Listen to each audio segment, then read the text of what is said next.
एक नाबालिग लड़की है, इसकी शादी हो गई है, गौना होने वाला है। आप पता नहीं कीर्ति दीदी अभी तक आई या नहीं। मैंने उन्हें घर वाले से छुपकर उन्हें सारी बातें बताई। अगर जो कीर्ति दीदी टाइम पर ना पहुंची तो मेरी गौना हो जाएगा। गुड़िया ऐसे उदास क्यों बैठी है? तुम्हारे ससुराल वाले आते ही होंगे। माँ तू तो समझ, मैं अभी 12 ही वर्ष की हूँ। लड़कियां वर्ष से नहीं, मिनट और सेकंड से बढ़ती है। तुम्हारे पापा भी मुझे इतने वर्ष में लाए थे।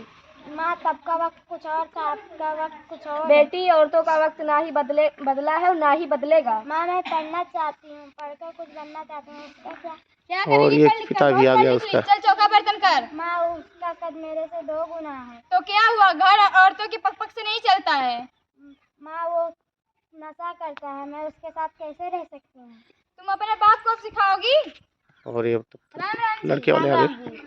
हमारे यहाँ सारी तैयारी हो चुकी है, हम इस गुड़िया को लेने आए। गुड़िया को विदा करो, लेकर जाएंगे। माँ मैं नहीं जाऊंगी, नहीं जाऊंगी। राम सिंह, ये देखो तुम्हारी बेटी क्या कह रही हो, तो कह रही नहीं जाएंगे हम। वो जाएगी कैसी नहीं, अभी वो तो नाबालिग है, जरूर जाएगी। माँ रुको, तुम ये नहीं कर सकते हो, अभी गुड़िया छोटी है, तुम इसे नहीं दीदी आ गई, बड़ी दीदी। क्यों नहीं जाएगी? उसका घर भी आना, उसके पति के घर उसका है, यहाँ नहीं। ये गुड़िया का ही घर है, ये यही रहेगी। नहीं, वो जाएगी, चलो। तुम इसे नहीं ले जा सकते, तुम ऐसा नहीं कर सकते। ये लो।